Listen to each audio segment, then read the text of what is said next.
Hello everyone, today I'm going to take you over and show you one of my recipes of a chicken spinach curry. So I'm going to take you over and show you all the ingredients beforehand, so if you want to make a list you can do.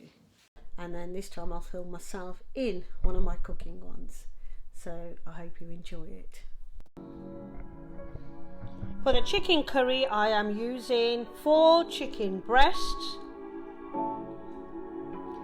1 red onion, 2 white onions, 1 whole bunch of the garlic clove, 1 fresh ginger the same size of the garlic clove, 50 grams of unsalted butter, 2 tablespoons of oil, any oil in this case, half a packet of spinach, I'm using baby spinach, 1 teaspoon of garam masala, 1.5 teaspoons of pink salt, again any salt is suitable, 2 teaspoons of the turmeric, 1 teaspoon of cumin seeds, another name known as jeera, 1 teaspoon of chicken masala,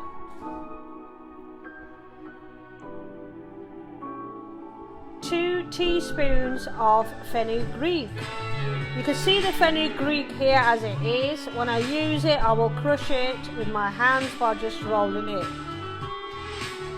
Also I like to use fresh coriander. I'm going to be using a handful size that will be washed and cut when I put it into the chicken curry.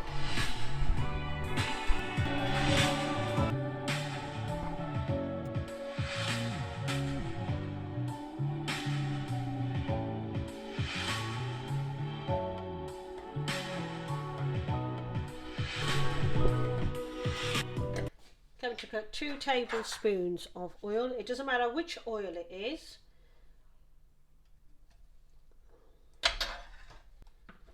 50 grams of the butter.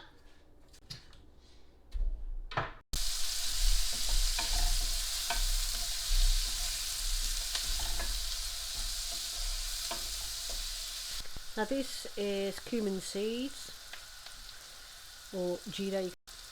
That's 1 teaspoon. Just going to get it a little bit cooked, get a nice golden brown, as you can see on the white ones. Once that's cooked, I'm going to be adding the garlic and ginger. So that's only half, I've got all these to do. This is nice and easy.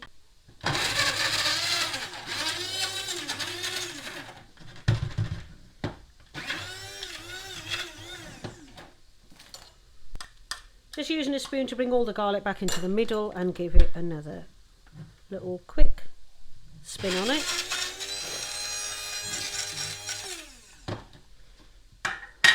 And there we have it. That's all the garlic done. Just going to add it all in. Give that a stir quickly. Now for the ginger.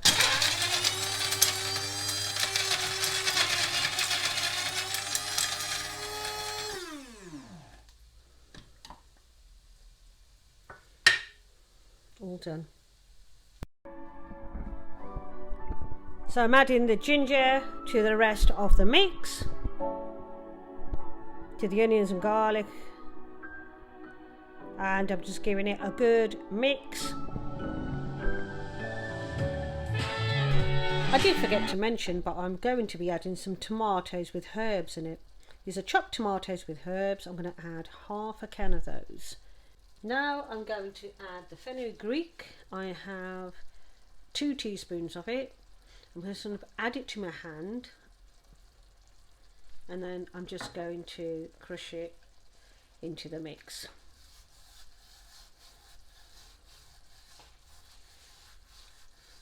Just rub the hands, and there we go. It breaks down the fenugreek. which is known as methi in Punjabi.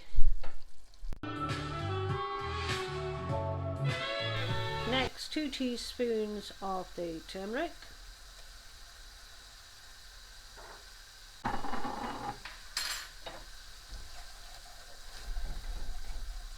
Now I'm going to add in the chopped tomatoes with herbs. I'm going to try and do a half a can if I can. Half a can if I can. Not bad. I don't know if you can see that, but yeah, it's fine.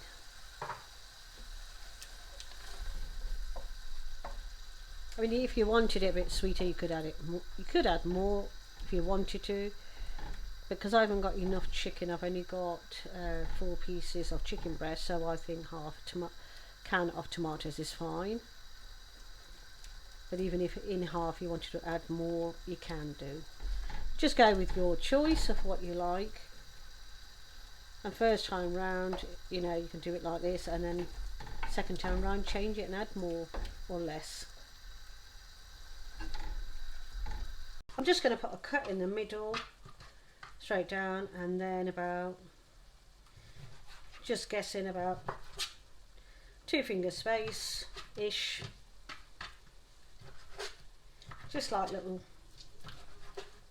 squares.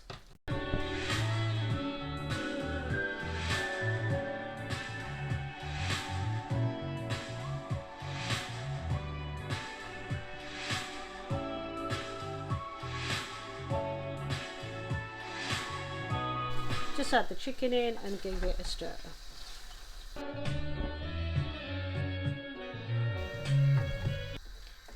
And now I'm going to boil the kettle. I'm going to be adding black pepper,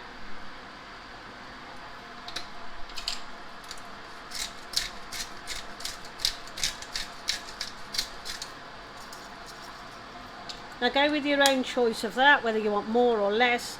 Because of the twins, I'm going less. I'm just going to add 3 boiled water, 3 mugs of boiled water in. That's 1, 2, and 3. Give that a mix.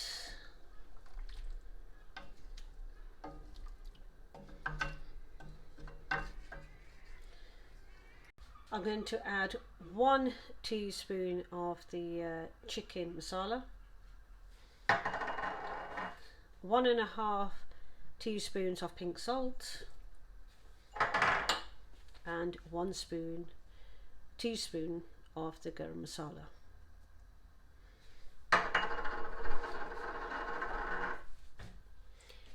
Now I'm going to leave this to cook on a very low gas for about 10 minutes or so, and then I'm going to add in the spinach, which I'll cut up and put in, and last the coriander, which is the dhania.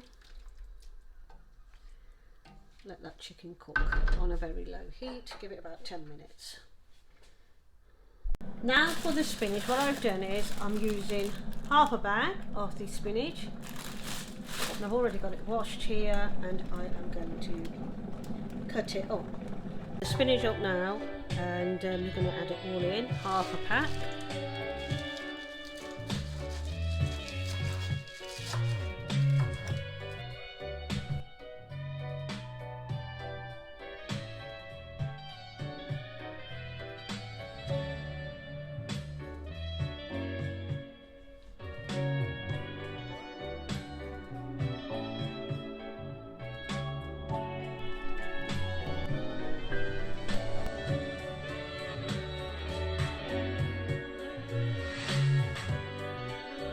Now time to cut the coriander. I'm going to cut the stems, and I'm going to cut them finely, and I'm going to put those already into the chicken curry.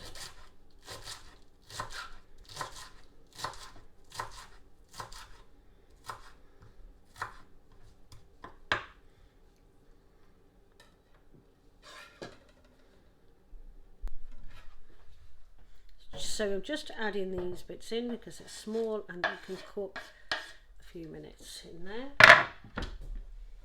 And then I'm going to close the lid and leave it for about 5 minutes, and that should be ready. Cut up the coriander. What I'm going to do is I'm going to put half of that already into the curry, half of that till the last minute when it's all cooked, it's cooled down a bit, and then I'm going to add the other half of the coriander.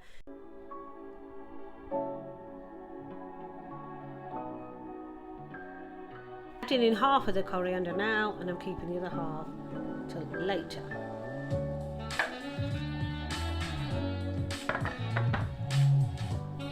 Just to give it that extra flavour.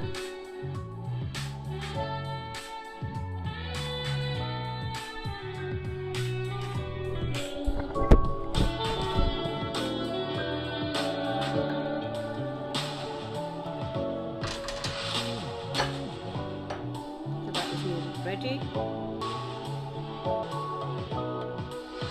Just a couple of more minutes. Next I'm going to show you how to get your chapati flour ready. Use the chapati flour that you wish to. Mine's is East End. I've put a tablespoon of oil in it just to keep the chapatis nice and soft, which they do, and the children absolutely love them. Get it prepared an hour or half an hour before you're going to make it, so it sits in the fridge and it rests. The other tip that I can recommend is use boiled water. I've boiled the kettle and I've put the water in the jug. That's cooled down, and now I can use this to mix the dough. It is much better, much lighter, and the chapatis are so much nicer to make, and the dough is so much nicer. That's one way of doing it.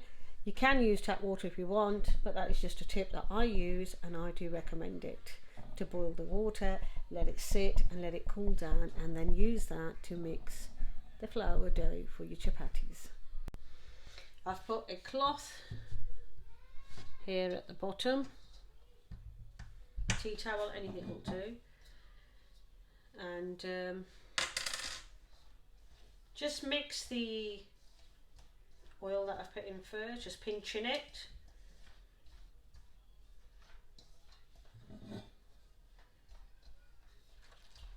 And then I'm just slowly going to mix it.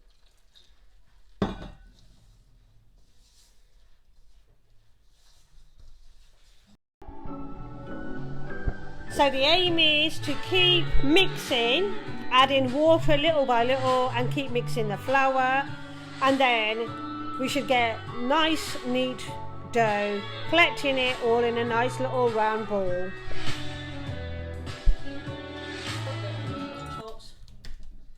And just put it in the fridge and let it sit for about 10 minutes and come back to it. And that's what it's supposed to look like for the finishing. See, all that is settled down, so just for the finishing, there we have it. I'll put the rest of the coriander on top of the chicken curry. So now I have the dough. I'm just going to make a chapati and show you. First I'm going to take a pinch of the dry flour on my hands, and I'm just going to grab a little dough of flour, put a bit of flour, dry flour onto it, and just knead it in my hand. So all I'm doing is, it's stuck to me, I'm just rolling it down the hand, and then a little clap, and then you've just got the little round ball, and that's how it should be.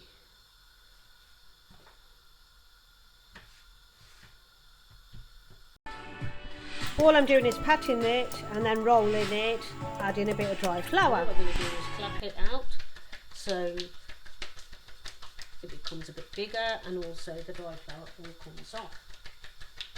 The pan is ready. If you don't have one of these tawas, you can use a frying pan. Now you can see it cook. See all that way? That's been cooked on that side, so that's ready to be turned over. It's very thin, and there you have one side. Bubbles appearing.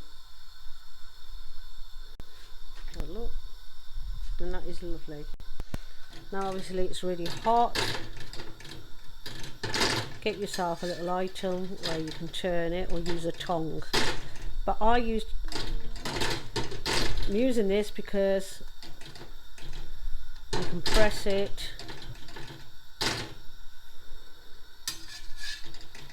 and there we go. Now that is a proper cook, just right. And I'm putting a little dab of unsalted butter, not too much. So there we have a chapati made with our chicken curry. You can see all that is settled down, so just for the finishing, there we have it. I'll put the rest of the coriander on.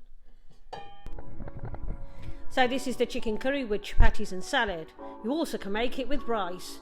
How would you make it? Would you eat it with chapatis and salad?